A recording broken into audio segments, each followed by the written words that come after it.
Parte de la vida cristiana siempre va a enfatizar el crecimiento espiritual de cada uno de nosotros. Al igual que lo natural del ser humano es que no siempre se quede niño en en el paso del tiempo, en su transcurso del tiempo, es el curso natural de las cosas que este niño se convierte en un hombre, que esta niña se convierte en una mujer, que pueda tener un crecimiento normal, un crecimiento esperado, un crecimiento que es nutrido, que es manifestado. Así como en algún momento todos desarrollamos, o algunos de nosotros desarrollamos ese dolor de rodillas que significaba ese ensanchamiento de huesos, ese estiramiento, ese crecimiento físico. Otros lo experimentaron con otro tipo de cambios físicos, pero de alguna manera hubo una transición de ya no ser niños a comenzar a tener un cuerpo diferente, actitudes diferentes, pensamientos diferentes. Y evidentemente cuando esto no ocurre es una razón preocupante, es una razón de una anomalía, un proceso que no es común. Sin embargo, hermanos, si trasladamos esta imagen al proceso espiritual que usted y yo tenemos en Cristo, es triste pensar que en la mayoría de creyentes en Latinoamérica hay muchos bebés espirituales aún, aunque hayan pasado muchos años dentro de la iglesia, aunque estén involucrados superficialmente dentro de la iglesia. Es preocupante ver la falta de compromiso de muchos y de muchas ovejas que quieren estar en el redil, pero parece que quieren saltarse los límites. Ovejas que quieren pertenecer al rebaño del buen pastor, pero no buscan una cercanía con este pastor ni con sus ovejas cercanas. Entonces, vale la pena recordar que nuestro crecimiento espiritual como iglesia, ya no se diga que es mucho más importante, como lo hemos estudiado en ocasiones anteriores respecto al tema del amor en Primera de Juan. Hemos conocido la evidencia del amor en que Cristo dio su vida por nosotros, y se espera que ese mismo amor se muestre en nosotros a través de nuestro amor por nuestros hermanos. Es importante entonces nuestro crecimiento individual, es importante. Usted tiene que cultivar su relación con Dios, tiene que cultivar un devocional, una vida de oración, una vida de lectura, una vida donde usted pueda meditar en las riquezas de Cristo. Pero también es importante, hermanos, su vida de comunidad. No la puede desligar, no es la primera vez que lo decimos. Usted tiene que anhelar un crecimiento en su vida de iglesia. ¿Por qué? Porque ha nacido de nuevo. Toda aquella persona que ha nacido de nuevo anhela, evidentemente en el poder del Espíritu, agradar al Señor. Y querer agradar al Señor, hermanos, es la evidencia de una transformación real, de un interés genuino por abrazar esa vocación a la que hemos sido llamados, como Efesios nos dice.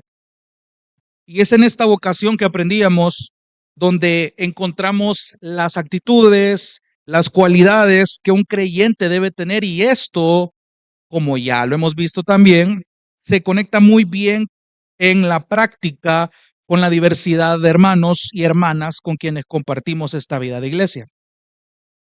Entonces, si ya sabemos que tenemos que crecer espiritualmente hablando en nuestra vida de iglesia, ¿cómo lo hacemos? Esa es la gran pregunta.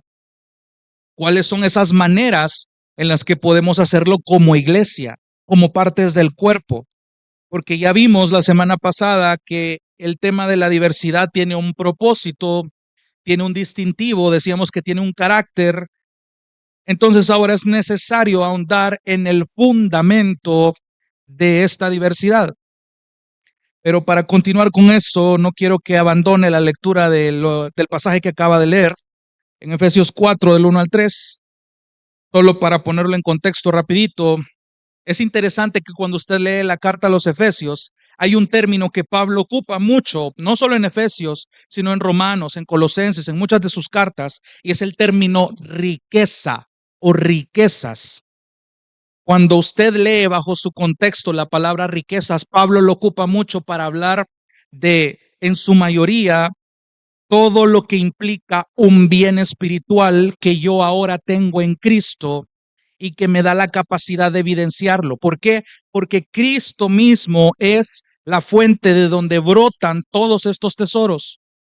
Cuán insondables son las riquezas, oh profundidad de las riquezas. Pablo habla mucho de las riquezas de la gloria del Señor, de las riquezas de su gracia. Pablo quiere poner la imagen de un tesoro en sus lectores. Cuando escucha la palabra riqueza, no solo se imagine dinero, no solo se imagine un paisaje de un millonario con muchas monedas de plata o en nuestro contexto alguien con demasiados billetes. Eso puede ser literalmente una riqueza, pero Pablo constantemente llena de cristología a sus lectores. Habla de Cristo de una cantidad de maneras tan preciosas y eso es lo que a él lo describe a Cristo como esta fuente de riquezas, de gracia. O sea, hay tantas maneras de hablar de Cristo, hay tantas maneras de hablar de su obra, hay tantas maneras de hablar de quién es Él, de sus atributos, de su divinidad, y el lenguaje no nos alcanza para describir quién es Cristo y lo que ha hecho. A eso Pablo le llama las riquezas de la gloria de su gracia. Y es interesante que en la alabanza última que cantamos muestra a Cristo, parte de la estrofa dice que Cristo es el manjar para los hambrientos, es la libertad de los esclavos y es la riqueza del alma pobre. Y eso no está desconectado. Nuestra alma en sí, dice Mateo, cuando Jesús está predicando el sermón del monte, bienaventurados los pobres en espíritu. Cuando dice pobres en espíritu, está hablando de una necesidad, de una bancarrota espiritual en la que el que se acerca a Cristo debe reconocer que tiene. ¿Por qué? Porque Cristo es quien llena todas sus riquezas. Y si usted recuerda uno de los pasajes, Cristo es el que llena a todo y a todos. Se lo estoy parafraseando. O sea, quiero que vaya entendiendo esto porque es importante para entender el tema de hoy. Después de 3 capítulos donde hablábamos la semana pasada que Pablo habla temas teológicos acerca de Cristo, a partir del capítulo 4, que es la porción que acabamos de leer, Pablo les está diciendo a los efesios cómo deben evidenciar esta vocación, cómo esta riqueza en Cristo debe notarse en su vida de iglesia, en su vocación a la que han sido llamados, en su madurez, en su crecimiento. No solo a nivel individual, está hablando de un contexto de iglesia. Y este texto lo hemos estudiado anteriormente, pero quiero que le preste especial atención a algo en específico. Pablo, como lo vimos la semana pasada otra vez, ha mencionado que Cristo es la paz que se logró tanto entre Dios como con los hombres, pero al mismo tiempo destruye esta barrera entre judíos y gentiles. Esta nueva unidad no podía ser lograda por méritos humanos, sino gracias a la obra de la cruz de Jesús. Y este recordatorio de la salvación era con el fin de que los efesios recordaran que lograr esta unidad no iba a darse de forma automática. ¿Cómo así? Hermanos, de un día para otro, que personas de distintos contextos lograran amarse de la noche a la mañana, no iba a pasar de esa manera. ¿Que Dios tiene la capacidad de inclinar los corazones? Claro que sí. Pero en el diseño perfecto, el plan divino y lo sabio que es nuestro Dios, sabe que somos seres imperfectos y en medio de la iglesia, de esta diversidad de personalidades, de contextos, de trasfondos que cada uno de nosotros tenemos, amarnos como Cristo nos amó no se va a dar de la noche a la mañana. Es un proceso que requiere santificación, que requiere mansedumbre, que requiere humildad, que requiere amor, que requiere esfuerzo. Todo eso está en el texto que usted acaba de leer.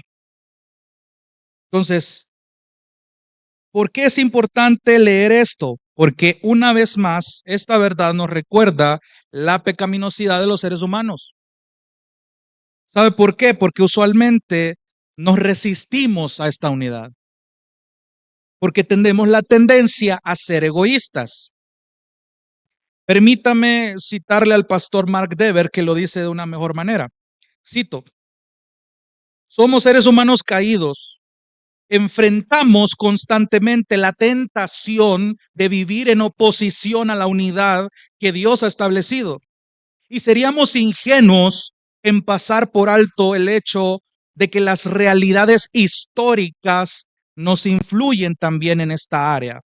Las suposiciones que hay acerca de las etnias, las clases sociales y las culturas a menudo se heredan y necesitan ser corregidas por la verdad de la Escritura. Cierro cita.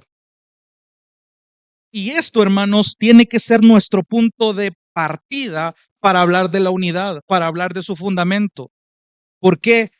Porque somos personas caídas, somos personas bien complicadas.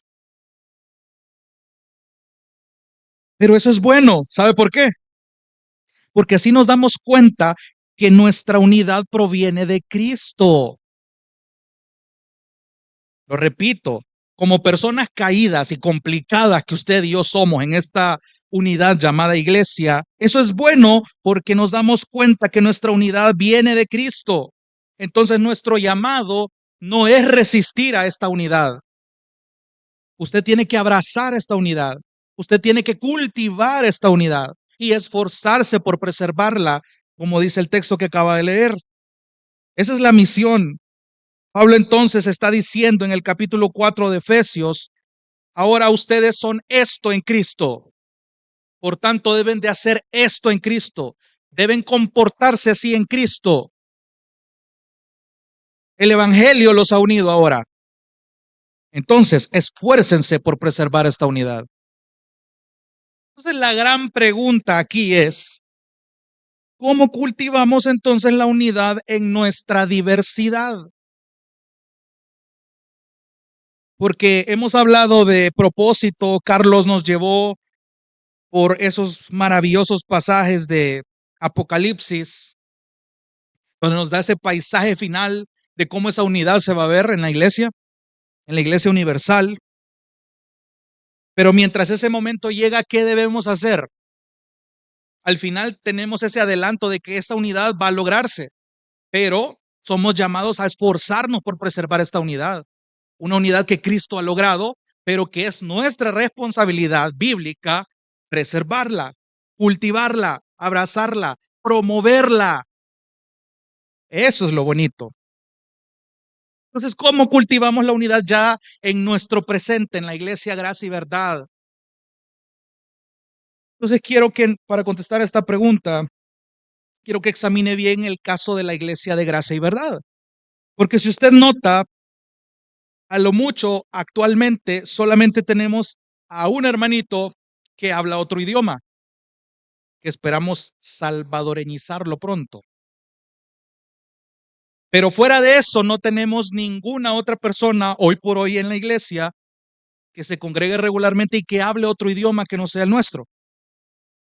Ahora bien, si bien no tenemos más personas que hablen otro idioma, sí tenemos personas de distintos contextos, de distintas personalidades y con distintas luchas. Distintos contextos, puedo decirle culturas, localidades, etcétera. Y tal vez agregarle un primer principio básico y práctico para esto. ¿Cómo lo cultiva? Ore. Ore. Ore. Un buen comienzo puede ser la oración. Parte de sus oraciones, hermanos y hermanas, debería ser que cada persona que usted ve ahorita aquí en la iglesia reunido, tanto jueves como domingo, pueda manifestar este sentido de unidad, a pesar de las muchas diferencias que puedan haber, de las barreras que ya vimos la semana pasada. Y es aquí, hermanos, para tener esta base, que quiero que estudiemos 3 exhortaciones que yo quiero hacerle esta noche para cultivar la unidad en medio de nuestra diversidad.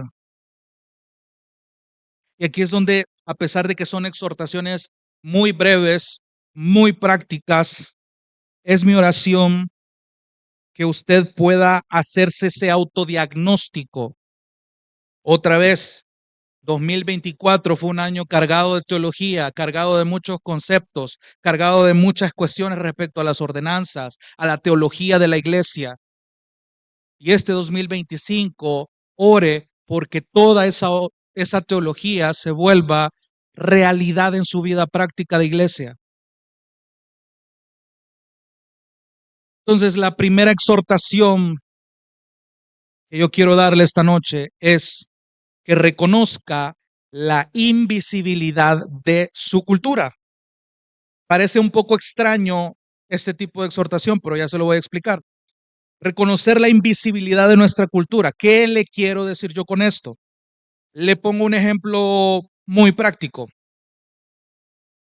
Si yo, por ejemplo, estoy en un grupo de oración, puede ser el de las 7 de la mañana, puede ser con otros hermanos de la iglesia, pero si yo pertenezco a un grupo de personas diversas que oran y yo solo estoy orando por conseguir un trabajo en una empresa en específico y orando por luchas específicas que se dan solamente con personas de mi edad, en mi contexto, entonces, ¿cómo es edificada con mi oración una persona que ya esté jubilada, que ya está pensionada y que tiene otro tipo de luchas muy diferentes a las mías?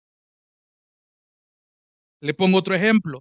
Si yo le invito a comer a diferentes hermanos de la iglesia o las invito a cenar a mi casa, yo no debería suponer o dar por sentado que todos pueden comer lo mismo.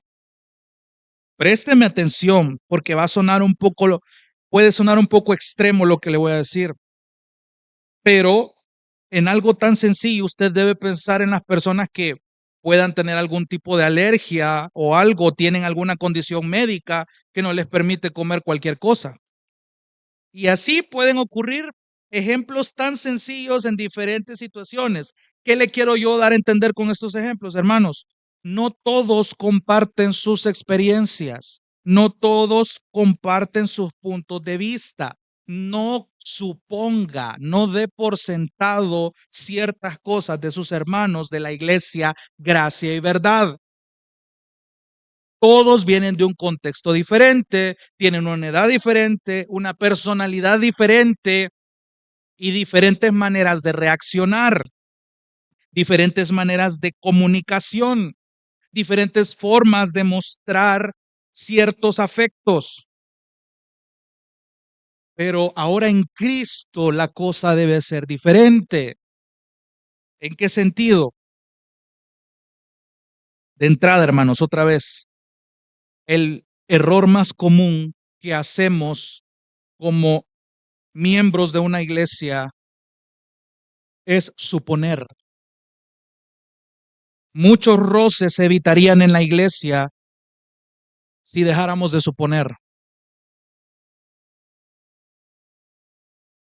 Muchos malentendidos se evitaran si dejáramos de suponer.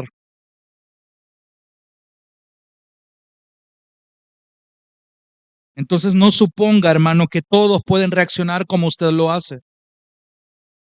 No suponga que todos pueden alegrarse o pueden llorar con lo que usted lo hace.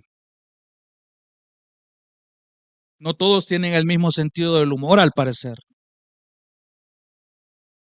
Y eso está bien. ¿Por qué? Porque usted nota esa diversidad, esa distinción. Pero esto requiere que usted y yo consideremos a nuestros hermanos y hermanas e incluso, ¿sabe qué? Como se lo decía, orar por ello. Orar, sí, orar.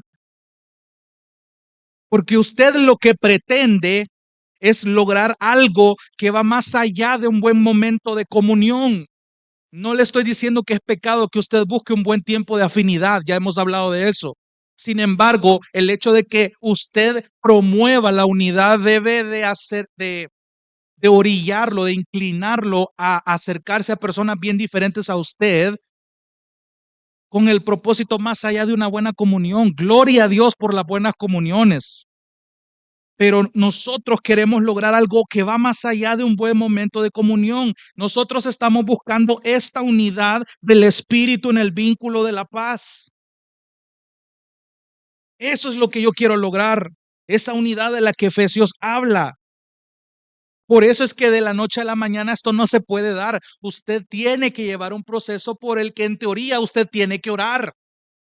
Porque el Señor nos ha capacitado de diferentes personalidades otra vez, y hay personas muy intencionales, muy estratégicas, que hasta para socializar ya tienen un plan armado. Y eso no está mal, pero otra vez, la Biblia es tan clara en cómo deben ser tus actitudes cuando los hermanos probablemente no te reaccionen igual. ¿Cuál debe ser tu actitud? La de Cristo. Efesios te está diciendo que cuando vas a lidiar con un montón de hermanos y hermanas de diferentes personalidades, la Biblia te está recordando que tú has sido llamado a una digna vocación de parecerte a Cristo. Entonces tenés que vivir en humildad, en mansedumbre, en paciencia y soportando. Ahí te está resumiendo un montón. Soportando, hermano. La vida de iglesia es una vida de soportar. La vida de iglesia es una vida de humildad. ¿Por qué? Porque vas a tener que aguantar a un pecador, a una pecadora. La vida de iglesia requiere esfuerzo, ya lo hemos dicho. Un esfuerzo que nos duele hacer muchas veces, pero que otra vez es algo por lo que usted y yo tenemos que orar. ¿Por qué? Porque lo decíamos al inicio. ¿Por qué es importante que hablar de esto debe empezarse con la base de que usted y yo somos complicados? Precisamente por eso requerimos oración. Personas complicadas requieren oración. Complicado el que se quiere acercar y complicado la persona acercada. Dígame si no necesita oración. Las personas complicadas requieren oración. Reformulo, las personas complicadas requerimos oración.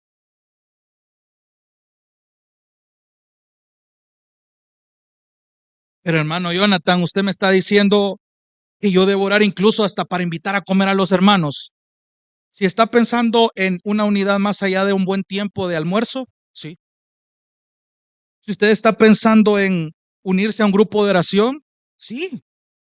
Porque usted tiene que empezar a considerar a los hermanos hasta en esos detalles pequeños. Porque usted está considerando, está pensando, está procurando. O sea, esto empieza desde esos detalles tan pequeños y ejemplos que yo le acabo de poner. Usted va a distinguir qué tanta prioridad le da a su hermano por encima de usted. Qué tanto usted está dispuesto a sacrificar. Y ya vamos a hablar de eso más adelante. Busque Hechos 6, capítulo 1, en lo que usted lo busca. Hay un tema muy interesante que se estaba dando. En Hechos capítulo 6 estaba pasando algo entre dos grupos de la iglesia. Hechos capítulo 6, versículo 1. Dice, por aquellos días, al multiplicarse el número de los discípulos, cosa muy buena, surgió una queja de parte de los judíos helenistas. ¿A qué se refiere con judíos helenistas? Eran judíos que no eran nativos, eran judíos que hablaban griego. Helenistas eran aquellos que no eran nativos judíos y hablaban griego. Y la queja era en contra de los judíos que eran nativos, judíos de sangre, judíos realmente nacidos en Palestina. ¿Qué estaba pasando? Dice acá que la queja consistía contra ellos porque sus viudas eran desatendidas en la distribución diaria de los alimentos. Y eso es lo único que nos dicen, pero otra vez, cuando la Biblia le está dando detalles, por mínimo que sea, no los ignore. Algo le está queriendo decir este suceso. Si usted nota bien, estos dos grupos, helenistas y nativos, las viudas helenistas estaban siendo ignoradas, por así decirlo, en la distribución diaria de la comida que estaba siendo repartida. Entonces, Si usted le presta atención cuando ve esta queja contra los judíos nativos, posiblemente era un problema cultural. ¿Por qué? Porque los judíos se han caracterizado siempre por crear conflictos debido a su etnia. ¿Qué pasó con el roce entre Pedro y Pablo? Pedro estaba en algún momento predicando sobre la circuncisión para ser salvo. A lo que Pablo le dice, es que eso no es así. Los judíos usualmente se creían tan exclusivos por tener la ley que Dios les entregó en el Antiguo Testamento, y lastimosamente cuando el Mesías viene y se encarna, lo rechazan. Había un agrandamiento cultural de parte de los judíos de creer que no, esta gente no es digna de entrar acá, a este pacto exclusivo. Y esto es algo que Efesios trata muy bien. Y es algo que Cristo votó, que Cristo destruyó. Pero ¿cuál era el problema específico en Hechos? Es claro el problema era cultural, porque la mayoría eran judíos nativos en este punto de la historia, y eran judíos que no estaban identificando las necesidades de los demás. Eran judíos que no habían entendido la vocación a la que habían sido llamados. Considerar al otro, humildad, mansedumbre, amor, soportándose. No estaban entendiendo que requería un esfuerzo, de que ahora estos judíos, aunque no eran judíos nativos, debían ser tratados de la misma manera. No por ser judíos a medias, por decirlo así, merecían un trato diferente, y eso era lo que estaba pasando. Pero mire qué interesante es la solución, que después la historia lo dice. Convocan a los discípulos, discuten el tema y designan hombres para resolver este tema. A lo que yo quiero llegar es que este tema no es nuevo, que dentro de la iglesia, del número de discípulos, ahí le está dando una buena noticia al principio.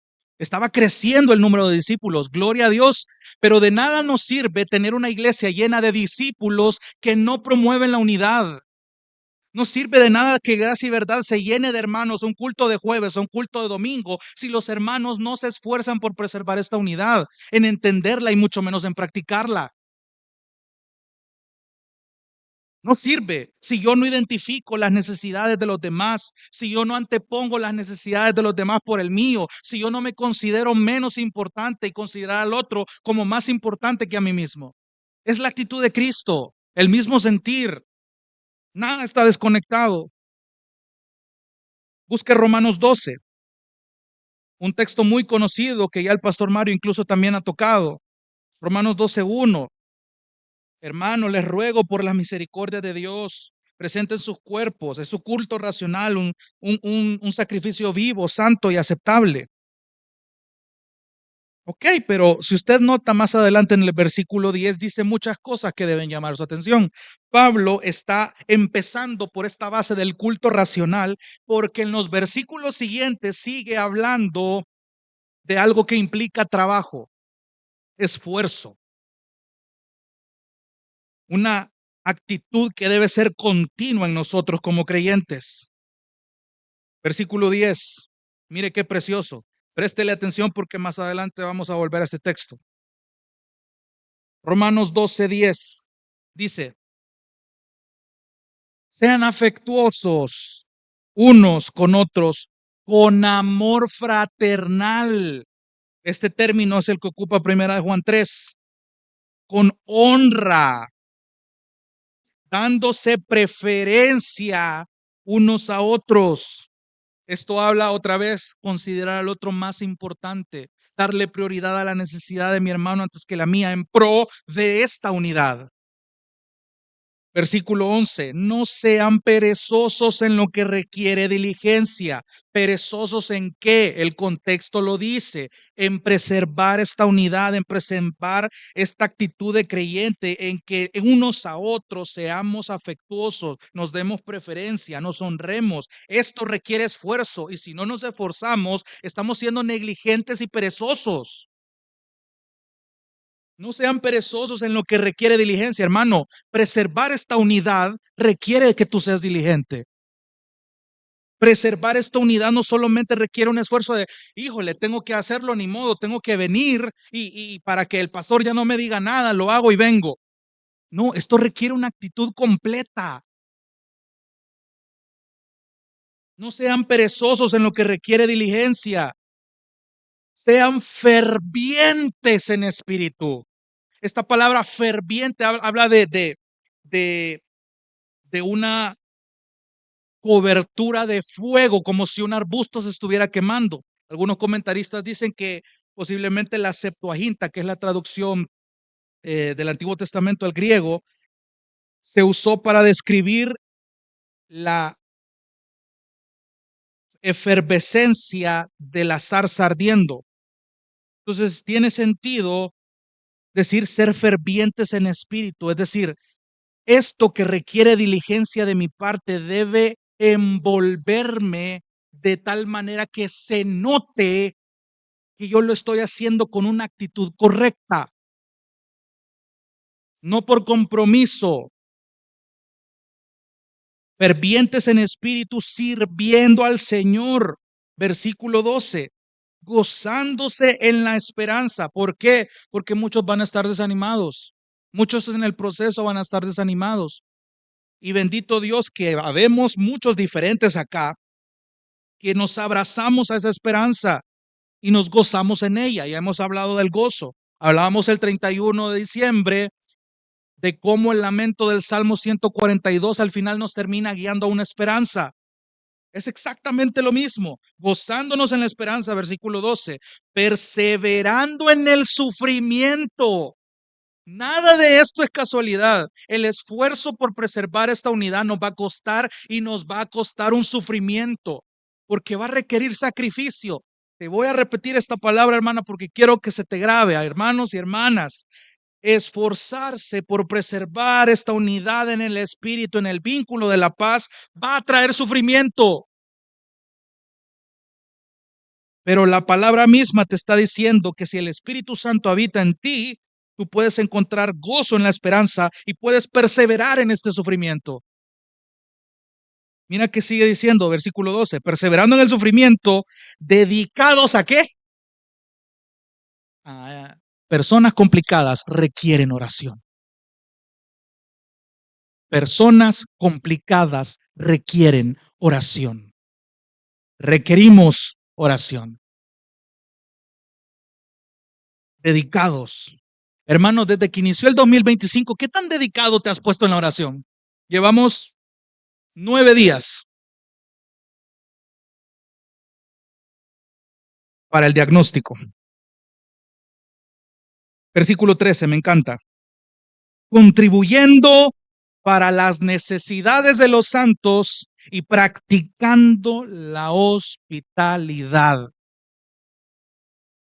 ¿Usted piensa que esta cualidad es solo de los obispos en 1 Timoteo 3? No, hermano.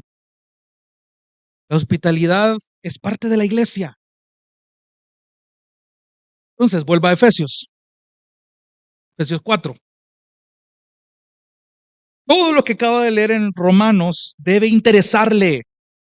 Todo lo que usted ha leído en Romanos y en Efesios implica trabajo, implica esfuerzo, implica dejar de suponer que mi cultura de la que vengo, que las costumbres que tengo, que las tradiciones de las que vengo, no voy a implementárselas a mis hermanos.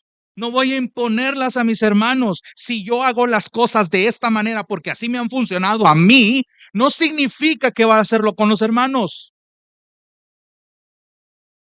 En ese sentido, hermanos,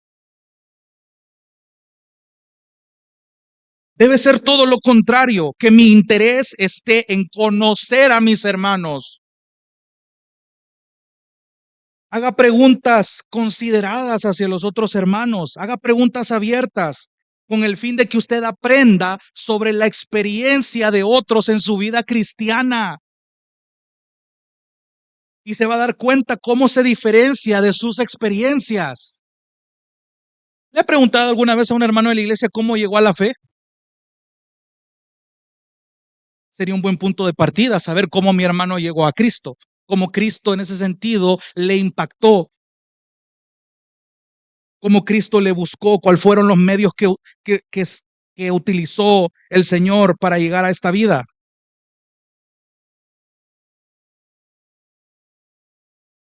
Y no le estoy hablando de interrogar a alguien y hacerlo sentir incómodo o hacerlo sentir cohibido por ser diferente a usted.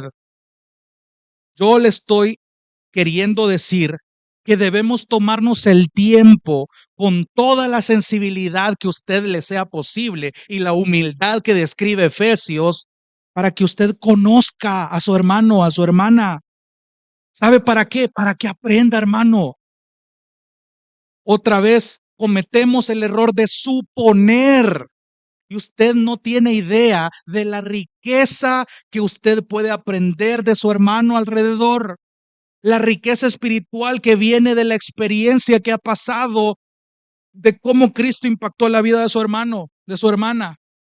Si usted conoce a la gente con el fin de que usted aprenda de lo que Cristo ha obrado en esta persona, usted está entendiendo la unidad. Usted está entendiendo la diversidad.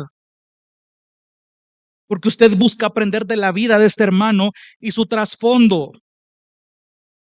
Usted está aprendiendo de sus alegrías. Usted está aprendiendo de las luchas que esta persona tiene. Y así mi cultura en ese sentido se hace invisible. Yo no soy el protagonista de esta unidad que pretendo, es Cristo. Y en Cristo mi cultura no importa para lograr esta unidad. No importan mis métodos. Lo decíamos la vez pasada, es tratar de levantar una pared de separación que Cristo ya destruyó. Es como que si yo venga y le imponga a Cristo una pared hecha de Durapax, un material tan frágil. Queremos hacer paredes de Durapax que Cristo ya botó.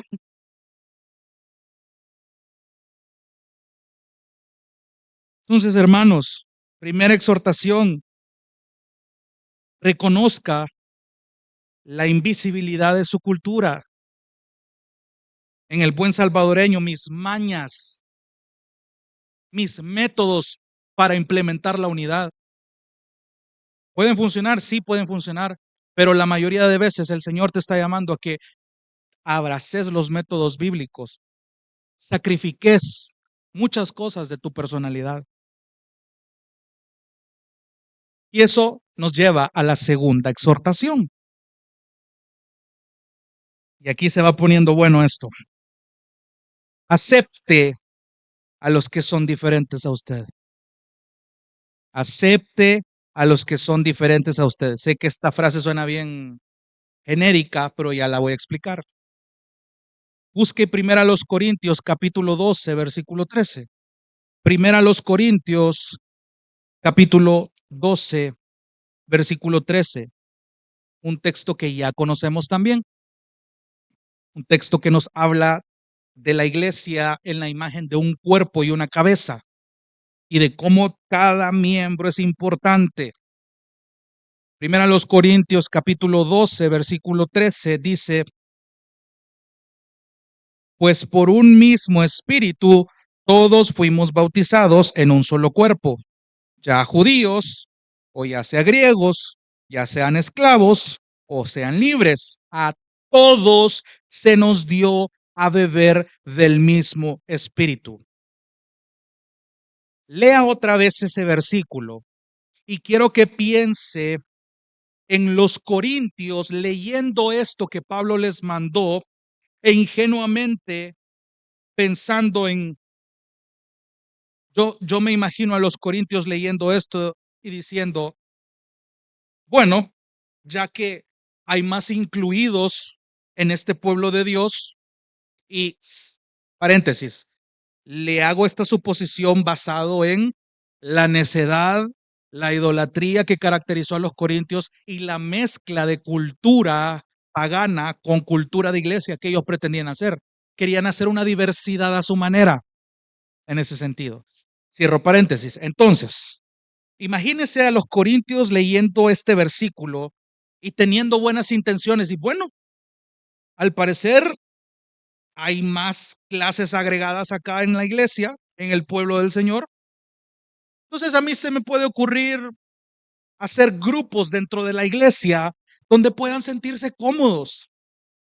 Es más, hagamos un grupo para los judíos, hagamos un grupo para los gentiles, porque ahora ya son parte de uno solo y se van a sentir cómodos.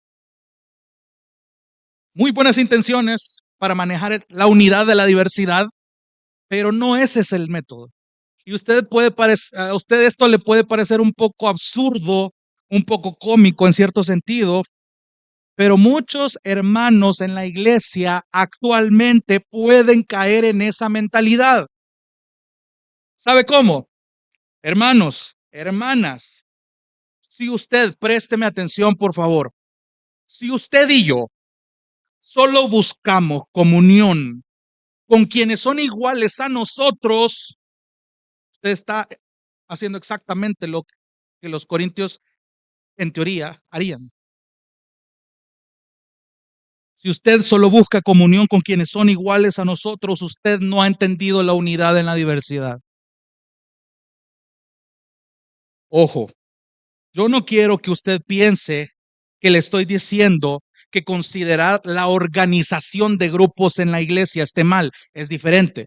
Es decir, tenemos un grupo para niños, tenemos un grupo de oración, por ejemplo, tenemos un grupo de alabanza, tenemos un grupo de predicadores. ¿Me va entendiendo la idea? No estoy hablando mal de eso, sino que estoy enfatizando en que si usted busca comunión, preservar la unidad a su manera con gente que es igual a usted, basado en las barreras que ya estudiamos, usted no está entendiendo la unidad. No es esa la idea.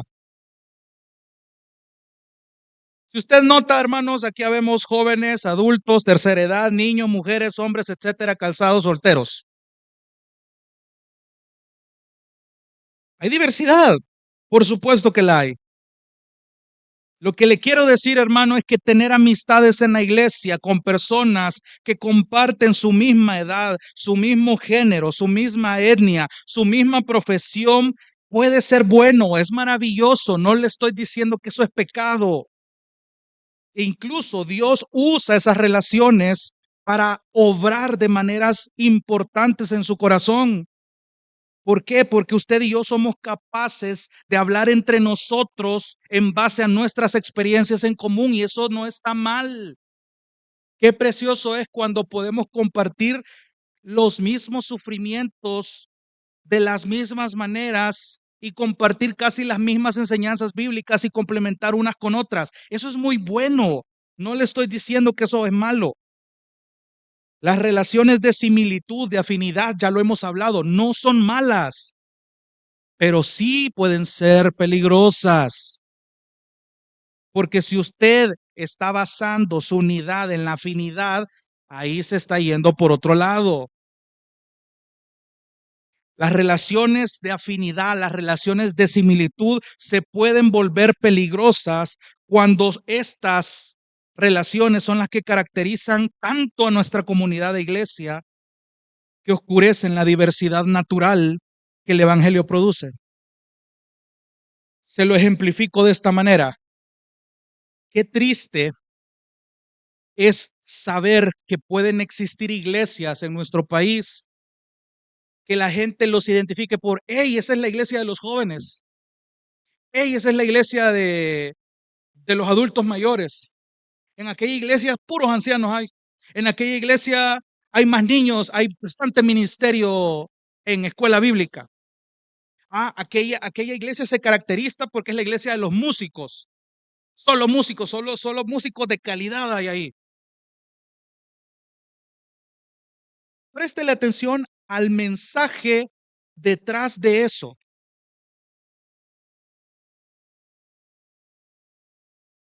Porque si las iglesias se están caracterizando por manejar un público en específico, por manejar un nicho de gente como si se tratara de una empresa, indirectamente estas iglesias están comunicando que otro tipo de personas no encajarían.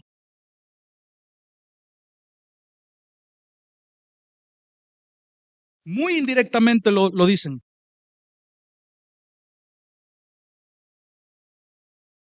¿Cuál será entonces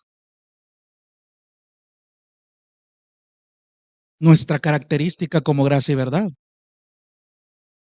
¿Se ha puesto a pensar? He escuchado comentarios de la comunión que hay en esta iglesia. He escuchado comentarios de lo extraño de los tiempos de alabanza, pero he escuchado comentarios del asombro que les produce a muchas personas que han estado ocasionalmente acá, de la comunión que hay. Y si usted ha notado ese patrón, otra vez, como Pablo se lo dice a los tesalonicenses, manténganlo, avívenlo, pero otra vez, no caigamos en suponer que gracia y verdad puede caracterizarse por un público en específico, no, hermanos. En ese sentido, y présteme atención, y es en este contexto donde gracia y verdad debería ser una iglesia diversa. ¿Por qué? Porque cualquier pecador es bienvenido. Porque Cristo va a transformarlo a través de su palabra expuesta fielmente y la comunión de otros pecadores que no suponen que ya viene compuesto, sino todo lo contrario, es un pecador que requiere comunión, que requiere amor, que requiere paciencia, que requiere que lo soportemos y que este prójimo o prójima nos soporte a nosotros. En una diversidad donde hay intensos, intensas, impacientes, desesperados, bravos, la diversidad puede manifestar la unidad correcta, pero no suponga, no dé por sentado, por favor, hermanos, hermanas de gracia y verdad, no supongamos. En ese sentido, acepte a los que son diferentes a usted. Piense en sus relaciones. Hay relaciones en las que alguien es especial en acercarse a nosotros. Hay relaciones donde la gente es la que nos busca a nosotros. Es la gente la que viene y nos anima. Hay relaciones en las que somos nosotros quienes buscamos acercarnos a alguien e incluso buscamos disipular a alguien de una forma orgánica.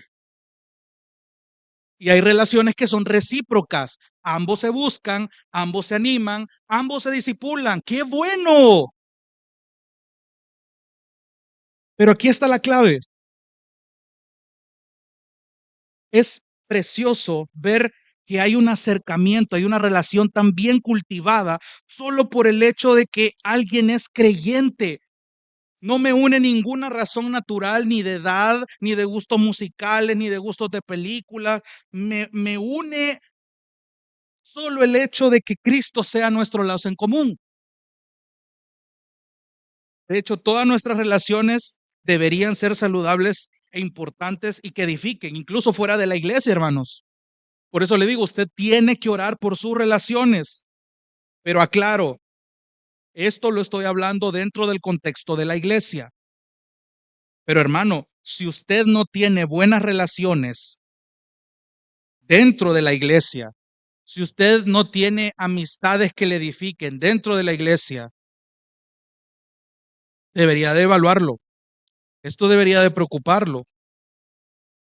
No le estoy diciendo que no tenga amigos que no sean de la iglesia, pero si usted no está cultivando relaciones en la iglesia, ¿a qué le está dando prioridad a usted? ¿Cuál es su concepto de unidad?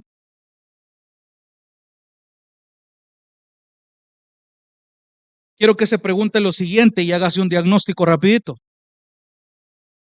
¿Qué tanto estoy cultivando relaciones significativas con personas que no rondan por la misma edad que yo?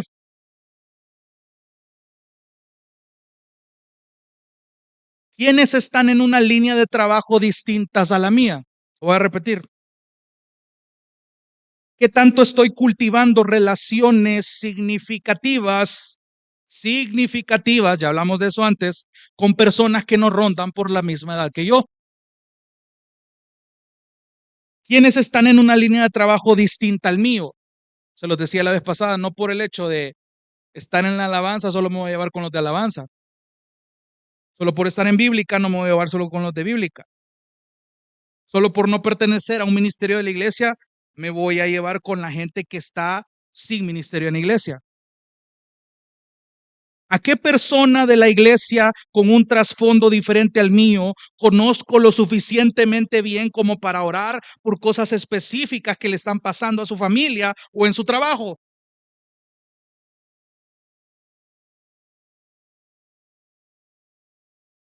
Hermanos que han vivido con privilegios materiales o han crecido en zonas de nuestro país que se consideran privilegiadas. ¿Se ha interesado usted en saber cómo le hacen sus hermanos que viven en zonas distintas a la suya y que no gozan de la misma economía que usted? Y viceversa. Hermanos que tienen limitantes económicas, ¿se ha puesto a pensar en cómo lidia las personas que tienen ciertos privilegios económicos, que viven en ciertos lugares privilegiados? Porque también enfrentan luchas.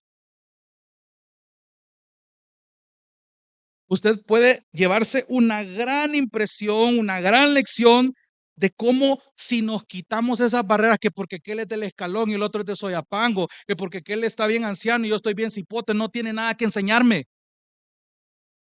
Bien involuntariamente puede pasar, que porque aquel trabaja en tal parte y este no trabaja, o aquel es emprendedor pero el otro no. Bien involuntariamente podemos crear esa barrera. ¿Qué te impide hablar con el hermano, con la hermana? ¿Su personalidad? ¿Sus ideas políticas?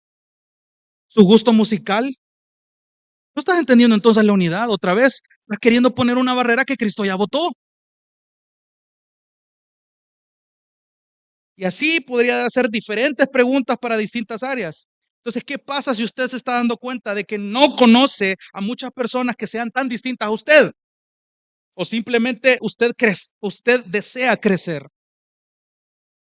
Y eso me lleva a la tercera y última exhortación. Y esta es la que duele. Hermanos, hermanas de gracia y verdad, sacrifícate por el bien de la unidad. Sacrifícate por el bien de la unidad. Romanos 12:1. Presenta tu cuerpo en sacrificio. Es tu culto racional. Ya lo has mentalizado, lo has razonado, te has mentalizado. Necesitas hacerlo, pero hacerlo de verdad, con la actitud correcta y de manera profunda. Llevar a la acción toda la teología que ya tenés en la mente. Y eso va a requerir esfuerzo sacrificial en amor. Ya lo vimos en Romanos 12. Regrese ahí. Romanos 12. Romanos 12. Romanos 12 para ese tema es como echarle sal a la herida. Mire el versículo 16, porque es clave, subráyelo, mánchelo si puede hacerlo, apréndaselo. Romanos 12:16. Tengan el mismo sentir unos con otros. ¿Cuál mismo sentir? Todo lo que hemos estado hablando. En resumen, ser como Cristo, humildes, pacientes, amorosos, soportándonos. Ese mismo sentir somos llamados a tener unos con otros. No sean altivos, no sean agrandados en su manera de pensar.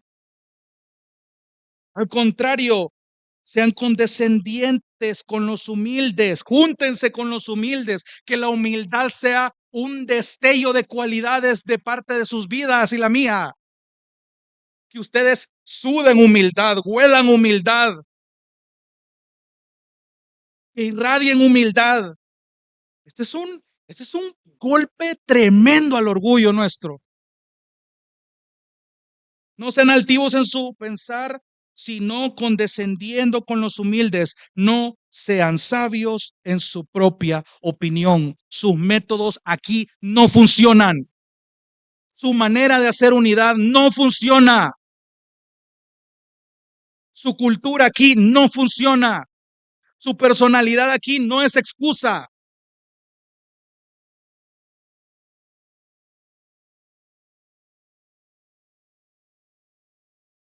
La idea de asistir a una iglesia diversa, yo puedo decir amén, amén a la diversidad en la iglesia, amén a aguantar a esta ensalada de pecadores. Pero yo puedo decir amén y no levanto ni siquiera un dedo para conocer a alguien muy diferente a mí. Y en ese sentido, présteme atención, Dios no nos llama a ser consumidores de la iglesia, sino a ser productores, entiéndase el lenguaje, a ser promovedores de esta unidad bíblica. No solo exija de parte de la iglesia, usted tiene que dar, y no estoy hablando económicamente, tiene que darse su vida, incluyendo sus defectos, las virtudes que Cristo vaya trabajando en usted y todo lo que usted ha traído que probablemente necesite ser desechado o renovado por la palabra. Si usted valora la diversidad en ese sentido, usted debería poner esto en marcha haciendo sacrificios personales para que esta unidad crezca. Y quiero entrar un poquito más detallado. ¿De qué tipo de sacrificios yo le estoy hablando? Quiero presentarle 4 tipos de sacrificio. Si no le dolió este último punto, permítame. Número 1, podemos sacrificar nuestra comodidad para alcanzar y relacionarnos con alguien con quien no nos sentimos naturalmente atraídos para cultivar una relación en Cristo. ¿Se acuerda de la lógica ilógica del reino del Señor? El mundo dice, sean la mejor versión de ustedes mismos. Cristo dice, niéguense ustedes mismos. El que quiera guardar su vida la va a perder, pero el que la pierda la va a ganar. Si alguno quiere ser el primero, tiene que ser el último de todos y tiene que servirles a todos. Esto lo dice Marcos 9:35. ¿Qué implica eso? Que usted sacrifique su comodidad. ¿Se acuerda cuando estábamos viendo el tema de la profundidad del compromiso? Cuando el compromiso es solamente por comodidad y cuando el compromiso es basado en el llamado de Efesios, la vocación, la manera digna. Esta manera digna requiere abandonar la comodidad. Segundo, sacrificio. Podemos sacrificar nuestras preferencias en toda clase de áreas, hermanos. Que yo puedo preferir algún tipo de comida, no, es que mejor me voy del ágape porque esa comida no me gusta. Mejor no voy a comer con estos hermanos porque me da pena decir que esto no me gusta y no precisamente por razones médicas, sino porque somos gustosos. ¿Se da cuenta cómo somos complicados? Lo complicado requiere oración. No me voy a cansar de decirle eso. Necesitamos oración, hermanos. Somos bien complicados. Pero la Biblia nos llama a poder sacrificar sus preferencias. ¿Y sabe por qué se lo digo? Porque es posible. Si el Espíritu que habitó en Cristo y habita en nosotros, esto es posible. Hermano, pero es que yo quisiera que cantaran otro tipo de música en la iglesia. Que cante la hermana Sarita, usted canta bien feo. Que canten otros hermanos. Que predique mejor el otro hermano. Usted me duerme, hermano. Bueno, Sacrifique sus preferencias en pro de la unidad. Hay diversidad. No todo le va a gustar, hermano, y gloria a Dios por eso. Qué bueno que no lo hacemos para usted en ese sentido. Esta unidad no es para complacer su preferencia y comodidad. Romanos 12:10, en cuanto a honra, prefiéranse los unos a los otros. Número 3, sacrificio número 3. Y este viene doble. Podemos sacrificar nuestros recursos y nuestro tiempo para servir a otros hermanos de la iglesia que se encuentran en necesidad. Me encanta ver a hermanos que reciben a otros en sus hogares. Yo personalmente soy bendecido de muchos hermanos que me dan el aventón de la iglesia a mi casa y viceversa, en medio de nuestro hermoso tráfico capitalino.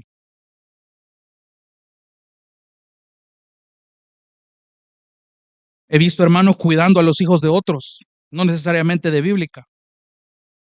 Primera de Juan 3:18, hijitos míos, no amemos de palabra ni de lengua, sino de hecho y en verdad. Y eso requiere sacrificar tus recursos y su tiempo. Último sacrificio. Podemos sacrificar nuestros hábitos para tener el tiempo de conocer a otras personas.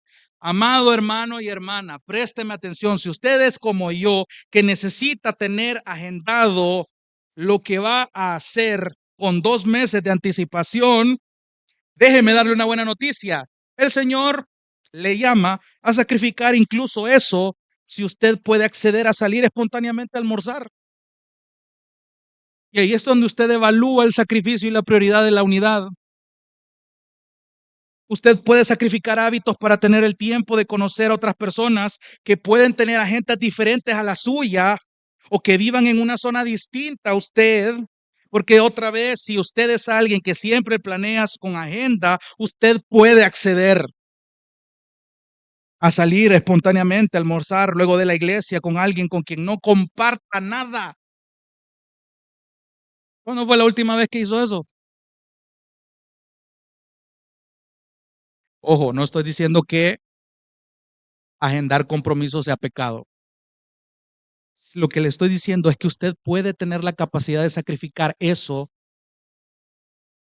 en pro de la unidad en la diversidad de hermanos. ¿Se da cuenta por qué esto requiere oración desde el principio?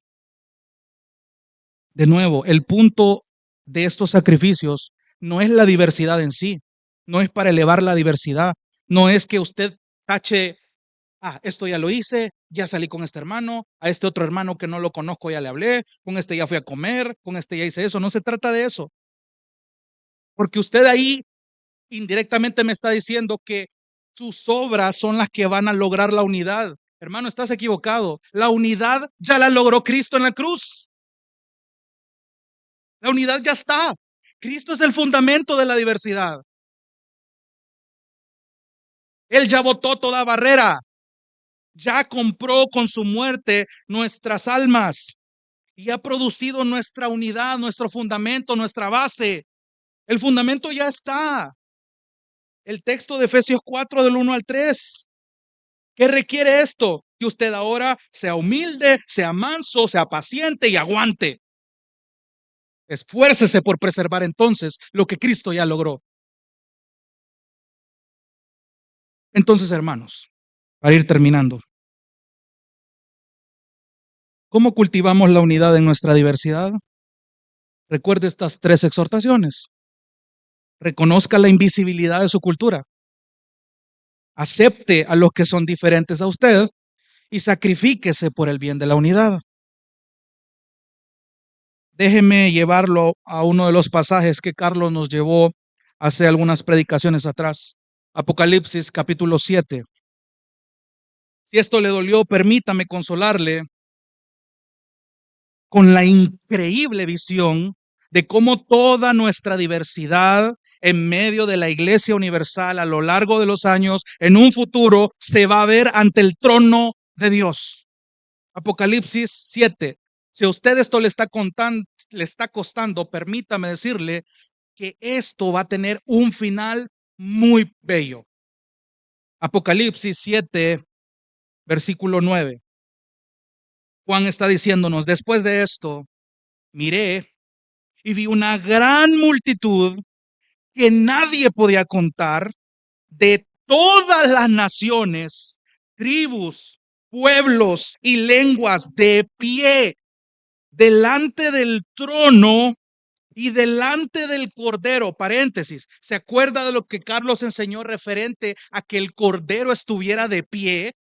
Hablando de este Cordero inmolado es Cristo mismo, un hombre perfecto parado delante del Señor, a la diestra del Señor, y que ahora los redimidos de todos lados vengan y puedan ser capaces de permanecer de pie delante del trono.